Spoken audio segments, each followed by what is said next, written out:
Good morning, everybody. Welcome to my channel. My name is Susan, and I'm on my way to recovery from, quite frankly, a lifetime of a lot of pain and a lot of angst. I'm a Capricorn, and I so very much welcome Pluto leaving Saturn, leaving Capricorn. It's been a long haul. Normally I just draw cards, whatever spirit, gives to me, and I talk about it. However, this time spirit was pretty insistent.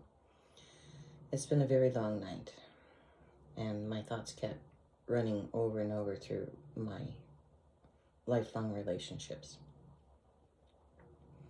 and what I've had to address. And quite frankly, I thought I had done quite well in addressing those situations. But Spirit wants me to tell you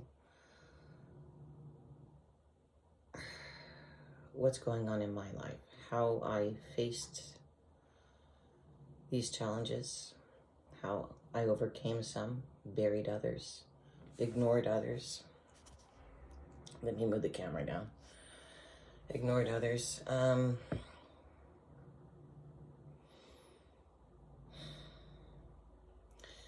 Spirit wants me to talk to you, first of all, about relationships.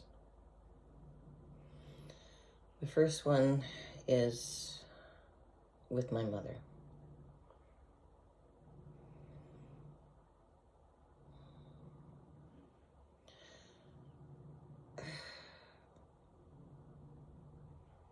These things are hard to put out in words verbally. You can write them down. You can journal them, which is what I've been doing, releasing them that way. That's always been the way I've always done it, is journaling my thoughts, releasing it to the world, and moving on. However, Spirit doesn't believe that I've fully addressed these issues until I've spoken about them. So I'm going to have to make sure I get my Kleenex box out so I can just keep functioning. My earliest memories as a child, I was always alone. Always alone.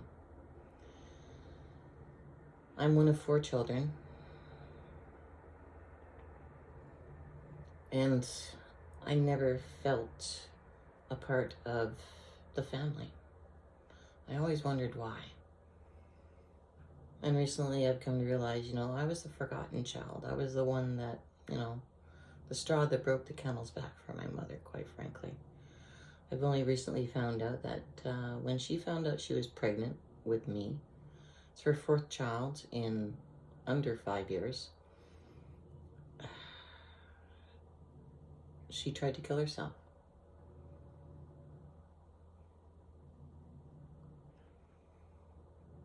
I've only recently found that out. But it makes sense. Makes sense to the story of my childhood. Like I say, youngest of 4 children. Mom and Dad had, I would say, a typical marriage of the time.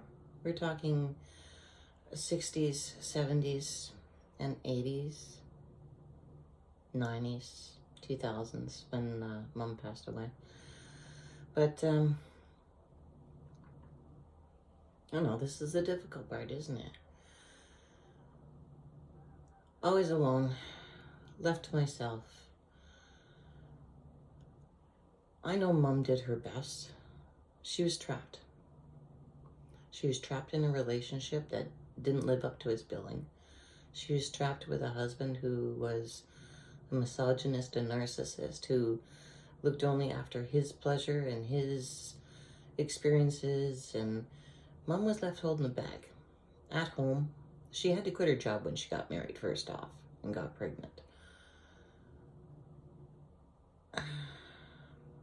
And the job was her way out of poverty. living in Nova Scotia in the early 60s, 40s, 50s, and 60s. So she got a job, but she was forced to quit it when she had a relationship with a man who wasn't her husband, but who did marry her before the first child was born. I don't think either of them were prepared for life as parents. I mean, in your 20s, you never are. You never are, really. And I forgive her for that, for both of them. I understand that. I guess I can't talk about my mom without talking about my dad, but I'll try. So Mom, she had 2 children in the first 2 years. The second child, another girl. Well, the first one was a girl. The second was a girl. But the second was a thalidomide child. So she had taken medication. She had been prescribed medication by the doctor for nausea because it was severe bouts of nausea with this pregnancy. So the doctor prescribed her thalidomide, which produces genetic defects. So my sister was born with some, I would say, some substantial disabilities. So Mom had to cope with that. Not only a child in their early 20s, I think they got married in 60, so she was 20 years old when she got married. Not even 20 years old, she was 19. Oh my God, just like me. And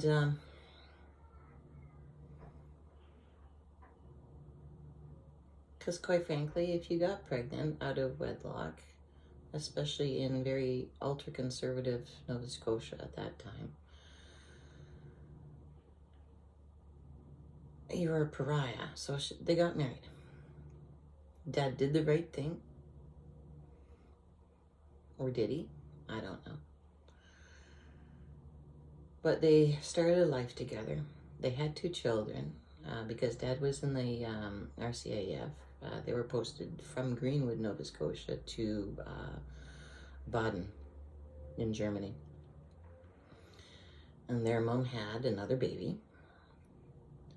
But Dad was never home. Dad was always working shift. You know what? It's no excuse. I used to work shift too. He was never home. He was always out with the boys at the gas house, doing things that he liked to do, scuba diving, all sorts of, everything was all about him and his hobbies and his enjoyment, his pleasure. And Mom was left holding the bag. 4 kids. I was the 4th one. In 4 years. How extraordinary is that? How debilitating is that for her? I've come to understand and sympathize a lot with her as an adult, trying to understand what the motivations were, what went wrong, what the programming was, why I felt the way I felt. But I've become much more sympathetic to her at this time. However, it doesn't erase the feelings of what I was feeling as growing up as a kid, because we keep that separate and we don't understand as a child what exactly is going on with our parents, what's going on around us, because we're all centralized. It's all about us, about me, right? Kids are very selfish because their consciousness doesn't expand beyond themselves, and to a point, right? I remember always being alone, wearing hand-me-down clothes and shoes and hand-me-down toys. I understand because times were tough. Dad was only a corporal at the time and he was making a lot of money, and Mom just had to make do. His hobbies cost money, and that took the finances away from paying the bills, paying the rent, or paying the mortgage. They were never very rich. Dad made sure of that. So Mom had to scrape together meals. If anybody is of an age of Vim, the powdered milk, that's what we had to drink because it was the cheapest thing for 4 kids.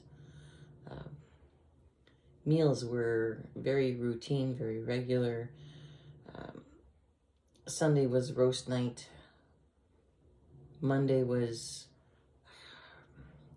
what my parents would call a shepherd's pie, so leftover roast potatoes, gravies, and the veggie. And always a tuna casserole or liver on a Friday. Blah. I hated that.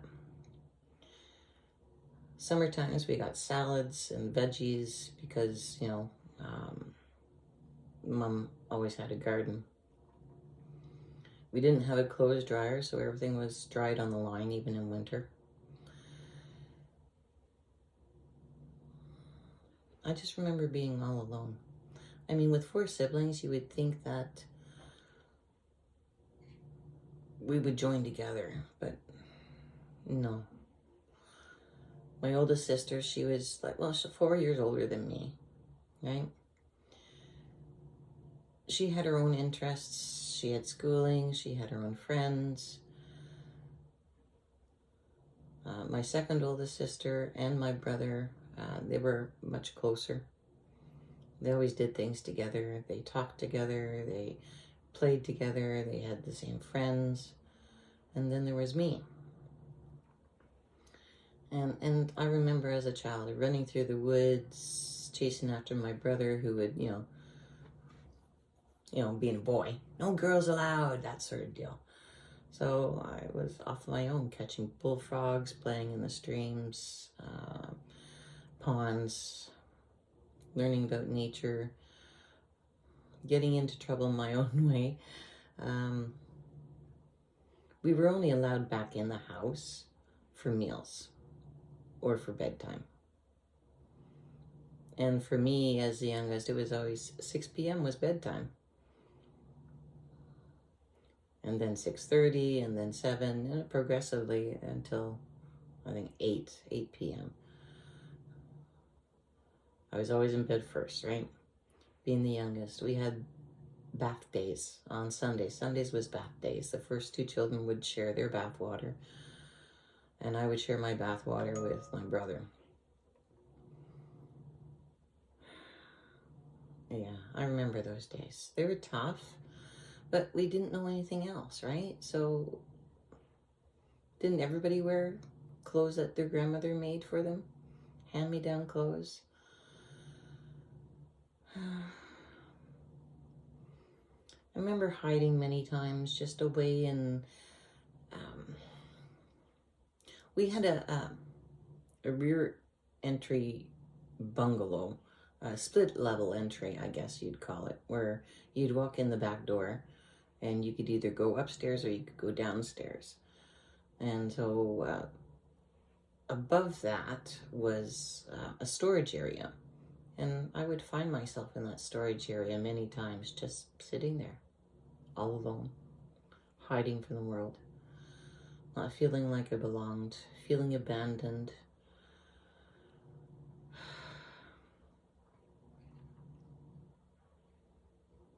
Not having anybody to talk to.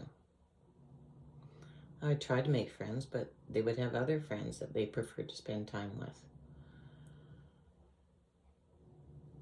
My first bike was my oldest sister's bike. I remember that. Nobody taught me how to ride a bike. I had to learn by myself. Nobody taught me anything, quite frankly. I had to learn by myself, learn by doing. Which is very isolating. I remember in public school, I had, finally had a friend. Her name was Kathy. But Kathy had other friends too. And Kathy's other friends didn't like me. So eventually, after, one summer playing tennis, Kathy decided that she liked her other friends better.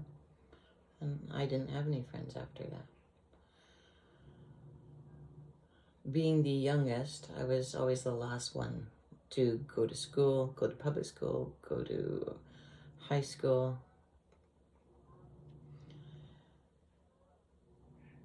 When we were young, because money was so tight,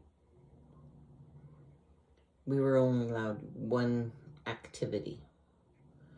And for the girls, the three of us girls, it was, well, actually, no, two of the three girls, it was figure skating. So my second oldest sister and myself chose figure skating.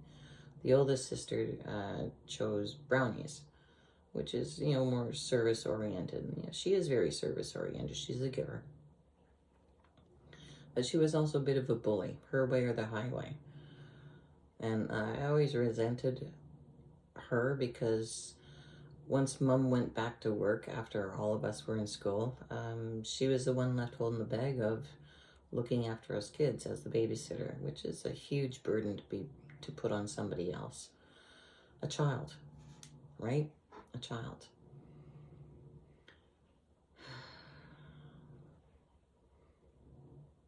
So she chose brownies. I was in figure skating.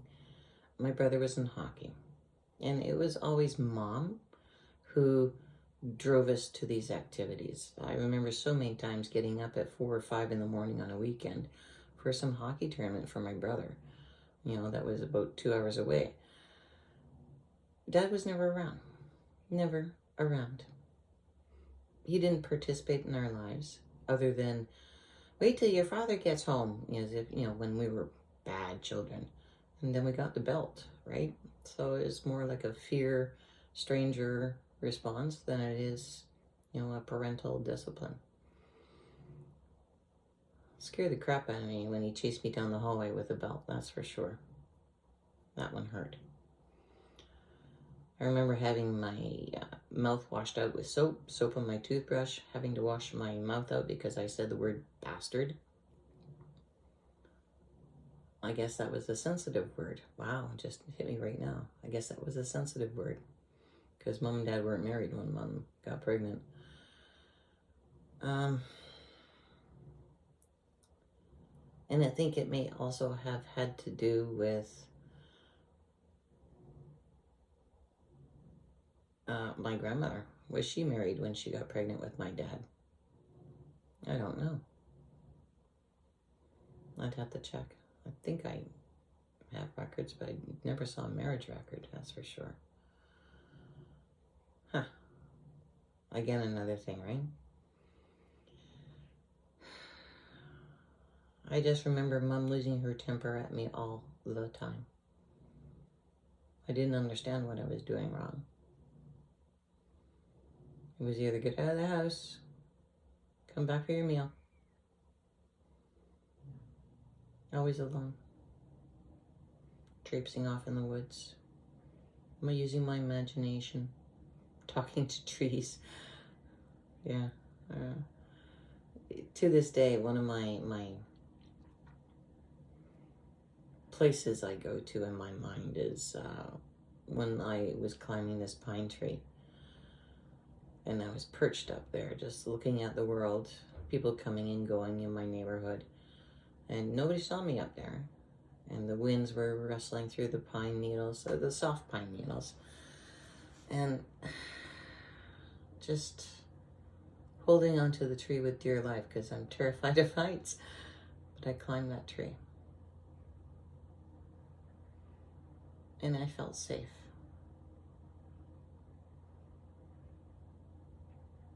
Yeah.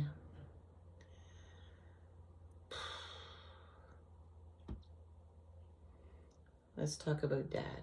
Yeah, I think I've already mentioned that before. I've had to, the last 5 years or so, since he had his first stroke, I've had to actually reduce my involvement with him. I just find him so toxic, so poisonous, so me-centric. He appreciates you when you're doing shit for him. But if you don't do stuff for him or don't do it his way, then you're a piece of garbage, a slut, a whore. That's the names he used to call me when I was growing up as a teenager. Name calling, yeah. He was a bully. He was a big narcissistic bully, misogynistic, racist, I found out later. A womanizer, always chasing the near thing. You know, and poor mom. Good gracious. And in that day and age, alcohol was, you know, the thing. It was the partying. Everybody was into partying. So Dad would always have these parties, either in the house, and he would have us kids, underage at that, you know, serve alcohol to their guests or be the bartender or just get out of sight.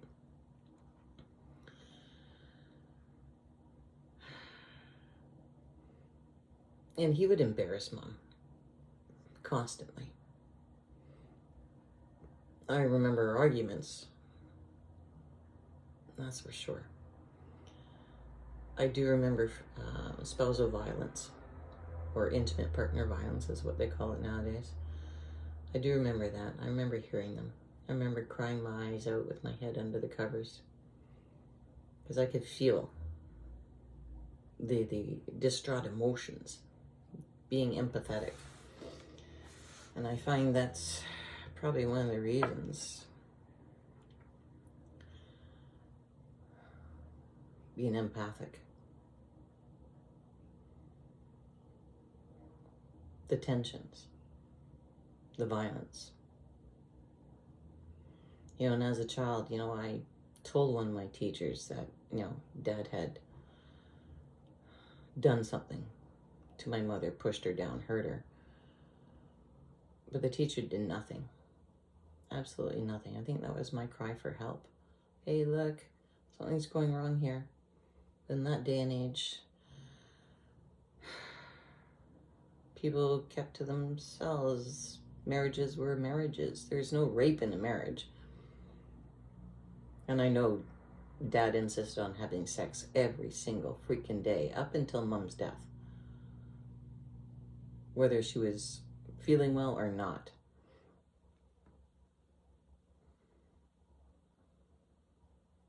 Yeah. Wow, it's releasing a lot of memories here. Thank you, Spirit, for guiding me to do this. Obviously, it was needed.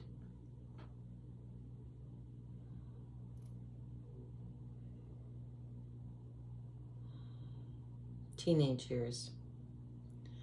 Well, even throughout schooling, I don't even remember anybody helping me out with my homework at all.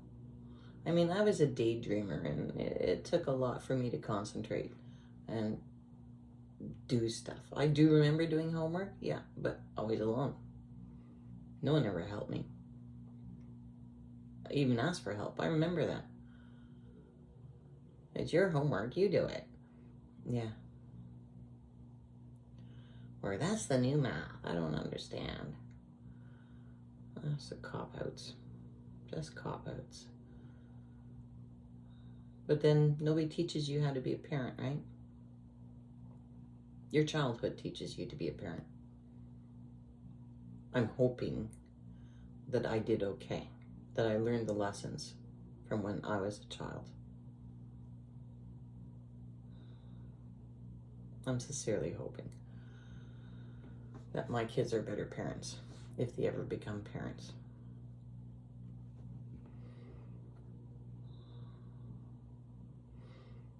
And in high school, again, you know, moved to a new town, new high school, first year in high school. And I was okay. I met a girl, we were friends until she had another friend that was better. I don't think I had any friends in high school. I tried smoking weed. Not often, though. It wasn't big for me.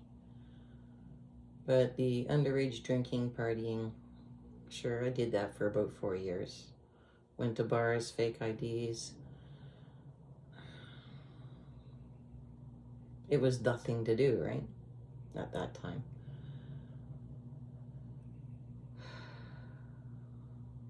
But I never had friends. I was always freaking alone. Why?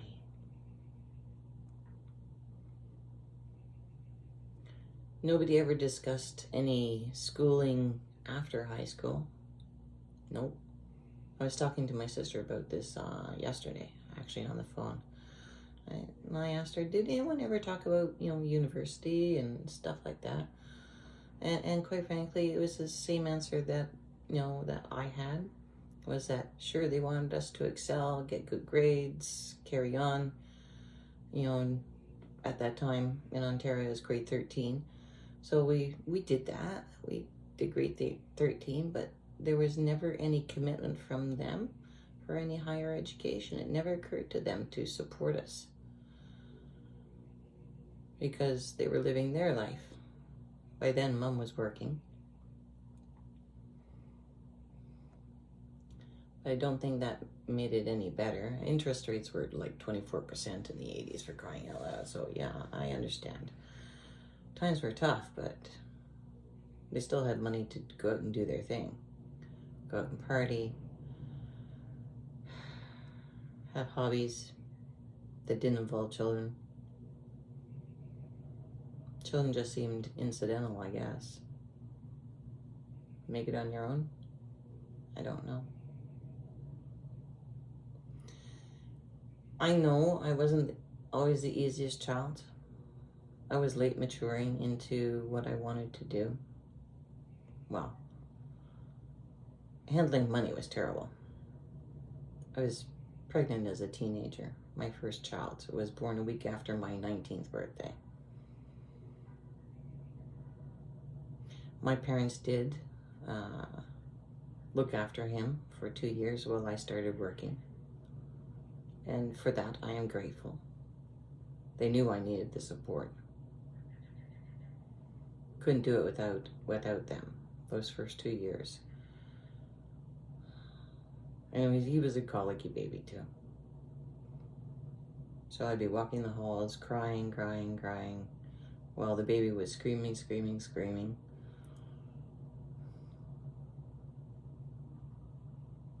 I remember that.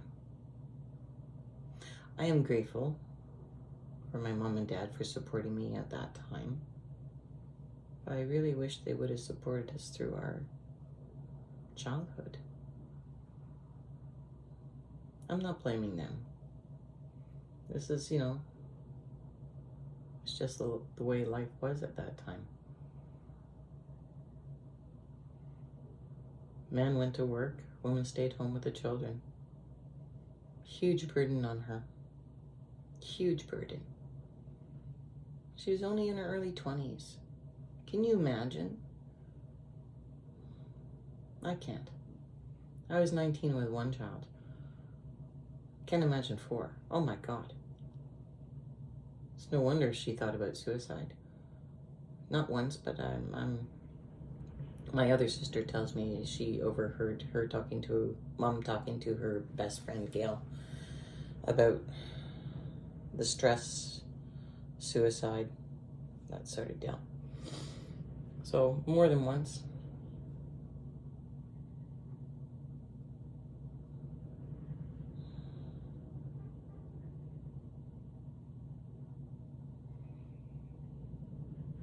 These things are hard to understand in a child's perspective, and sometimes I find it's a solely separate understanding, as if there's 2 parts of me. My inner child saying, crying out that they're hurt, alone, and misunderstood and unsupported, whereas the adult me is looking at it thinking, oh my gosh, how does she ever do it? I wouldn't have done it. Well, I'm sure I would have gotten through it. And I'm not judging her. She had a rough life. It may have seemed, she was married, had children, they had 2 cars, they had a house. But money was always tight because Dad liked to spend money. And I think that's where I got it from my early years. You had money, you spent it, right? And I know my parents, my mom, actually not my dad, my mom supported me when I had a low-paying job and I was a single parent. She took up a lot, and I so greatly appreciated her help now and then.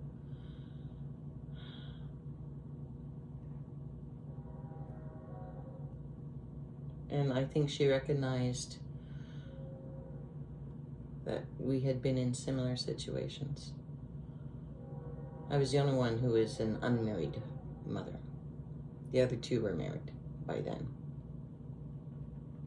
So I think she saw herself in me, and she knew that I needed the support that she never got. And I am grateful for that. I still have a lot of angst about my father, because he never changed. He never changed.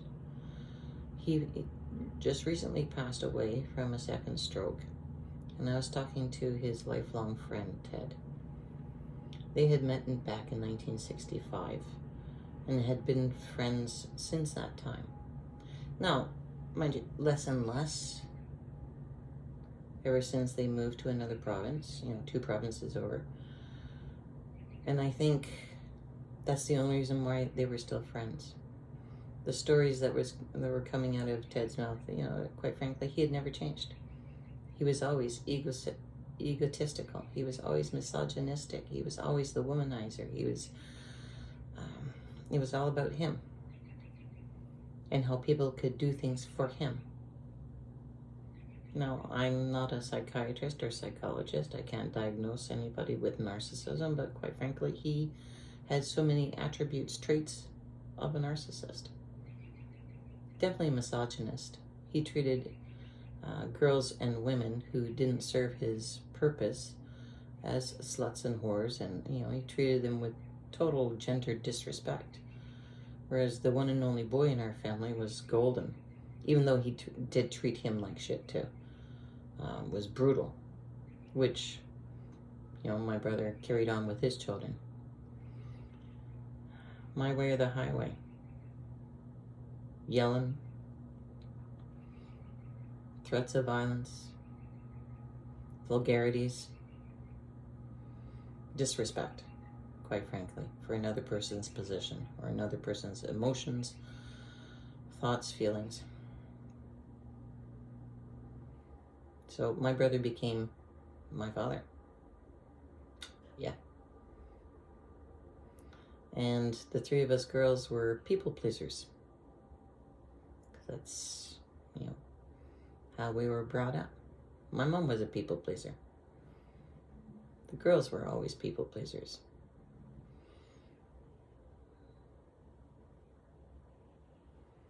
Anyways, I'm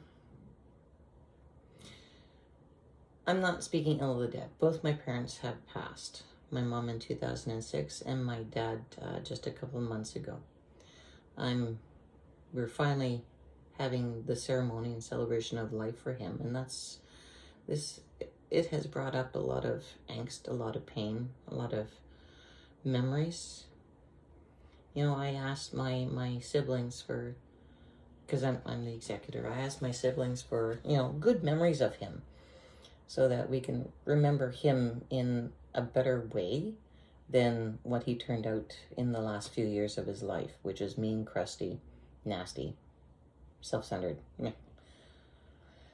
And they could come up, the 3 of them came up with a good story each, I think. Well, I wouldn't even call that a good story, but I couldn't.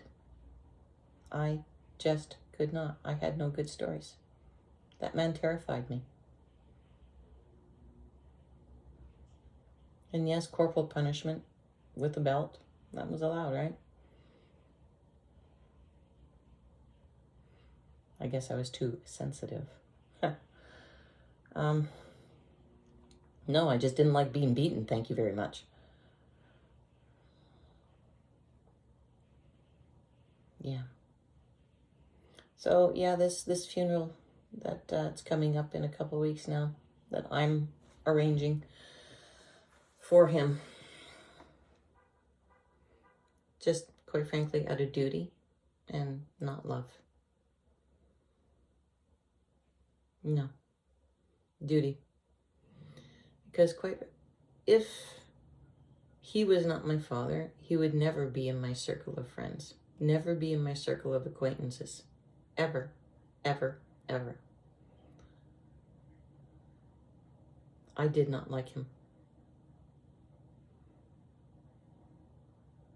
Totally negative person in relation to me.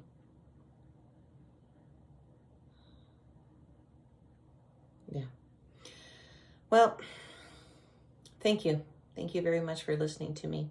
I know it was pretty long-winded and disjointed and rambling and all over the place. But Spirit has told me that this is what I need to do instead of doing tarot cards. This is what I need to do to share my story. And I'm sure it's like so many other people's. So many others. And it's unfortunate. But I'm hoping that each successive generation shares their stories so that we can learn. First, learning to be a child, learning to be a young adult, being responsible, learning to be a parent, and what that means to you. Learning to love and be loved. From somebody who has never felt loved. Never. Not until Spirit came into my life. Thank you. Thank you for joining me on my journey to self-healing. I appreciate it.